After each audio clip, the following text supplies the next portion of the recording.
সকালে এসে দাঁড়াইছি, আমরা বিশৃঙ্খল করি নাই, আমরা সবাই এসে আমাদের ভাইরা সিনিয়র ভাই এখানে এখান থেকে কোনো গাড়ি যাবে না ভাই, রাস্তাটা ক্লিয়ার করেন সবাই, এই রুট থেকে গাড়ি যাবে না। করছে যে ওনার সাথে নাকি তাদের কথা আছে। ভাইয়া বলতেছে যে আচ্ছা কথা যখন আছে তাই এখানে বলুন। তারা কোনো প্রুফ ছাড়া, কোনো কিছু ছাড়া ভাইয়াকে ধরে নিয়ে গেছে। এই রুট থেকে গাড়ি যাবে না, গাড়িগুলো ক্লিয়ার করেন, আমাদের আপনারা অন্য রুট দিয়ে যান। তারা বন্দুক বের করে বন্দুক পর্যন্ত এই রুটটা ক্লিয়ার থাকবে, আমরা অন্য রুট সবাই ব্যবহার করেন। করতে তাও আমাদের। যাত্রী ভাইদেরকে বলছি ভাই এখান থেকে কোনো গাড়ি যাবে না, আমার নাম রিয়া। এখান থেকে ভর্তি আছে এখন বর্তমানে। আমরা মূলত কি এই জায়গায় আসছি, আমাদের এই জায়গায় একটাই দাবি, শুধু হলো স্বাস্থ্যখাত সংস্কার। এই সামান্য দাবিটার জন্য আজকে আমাদের ভাইরা আহত হইলো, আজকে আমার ভাইরা অ্যারেস্ট হইলো।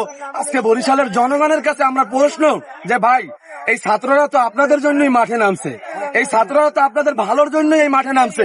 এই শেরে বাংলা মেডিকেল হসপিটাল থেকে শুরু করে আজকে প্রতিটা হাসপাতালে আজকে বিভিন্ন রকমের মহল সিন্ডিকেট চলতেছে।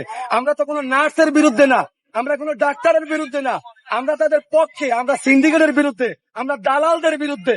এদেরকে এই শেরে বাংলা থেকে যতক্ষণ পর্যন্ত এদেরকে বহিষ্কার করা না হবে ততক্ষণ পর্যন্ত এই ছাত্র জনতা এবং বরিশালের যত জনতা আছে তারা কখনো মাঠ ছাড়বে না।